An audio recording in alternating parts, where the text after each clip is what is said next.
Hey guys, a very warm welcome back to this, our latest episode of Sandship. It's been a massive week for the game with the latest update released a short few days ago, version 1.0.4. There's loads of new content to discuss. We're going to bring you the highlights here over the next couple of minutes, everything you need to know. So sit back, relax, and we'll dive straight in. Now the very first thing that you already might be able to distinguish is the level cap has increased to level 15. That's going to give you plenty of space to grind your loot crates and complete your research items for all that precious XP. Now, speaking of research items, there's loads of new stuff to get involved in. Starting from level 10, we've got the introduction of the glass bottle, similarly made in the blower building. We've also got 6 new devices to play around with and get to know over the course of these next 5 levels. They are the electronics assembler, the smart grabber, which lets you dictate which materials it picks up, the smart splitter, which does a similar job, the incinerator, which destroys everything, and these fast grabbers. Now the introduction of these new devices means you're going to be able to expand and create much more detailed and diverse designs and builds. Particularly with these fast grabbers, you're even going to be able to improve the efficiency of your previous builds if you replace them with the standard grabbers that are already there, as they're going to be able to work twice as fast and produce more output overall.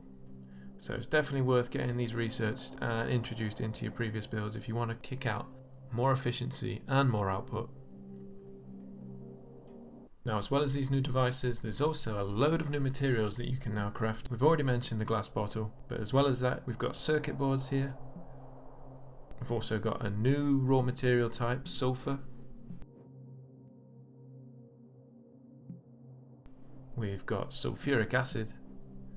And we've also got gearboxes, which look to be the most complex item introduced so far. We've previously been accustomed to one input solutions in order to craft the following materials, but we're starting to see introduction of the requirements, especially with these, the need to use 2 different material types, and in the case of the gearbox, even 3 different material types in order to craft these recipes. Now that's going to mean you need more space, and potentially these designs may no longer fit in your level 5 micro factories, and we may need to move to the basic buildings which have more space to allow sufficient room to be able to create these.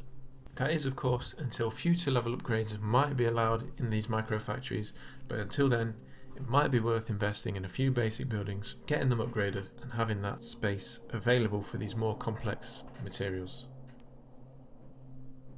There's also been a change in the temperature decrease logic. Each tile now will act as a 5-degree reduction in temperature to make for more streamlined and consistent building. The downside to this means that some of your previous designs may no longer work, and there could even be potential for some previous puzzle building solutions not to work, so keep an eye out for that. But in the long run, this will mean it will make it much easier to work out the required space and tiles needed in order to craft your designs.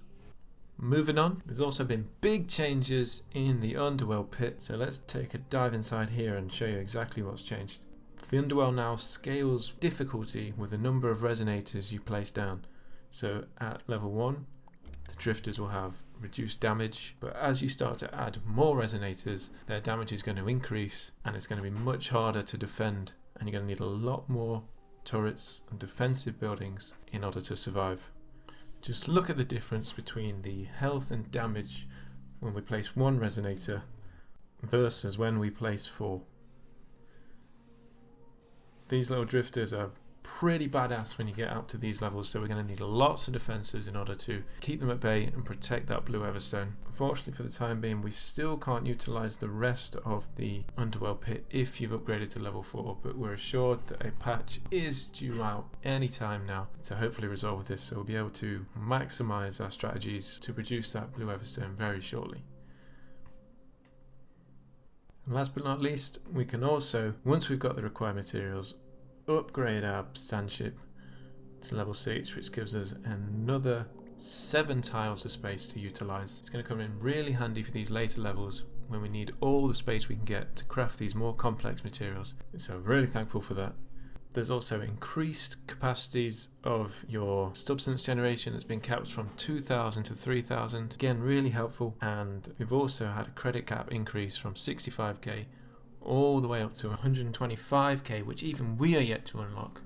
So that about wraps up all the main changes associated with this. Rest assured, we'll be with you every step of the way, giving you advice on our current build setups, puzzle solutions, or even just general tips and tricks to help you guys get the maximum value out of this. So do keep an eye out for future releases, and if there is anything you're struggling on in particular, do let us know as always. Until next time, thanks for watching and goodbye.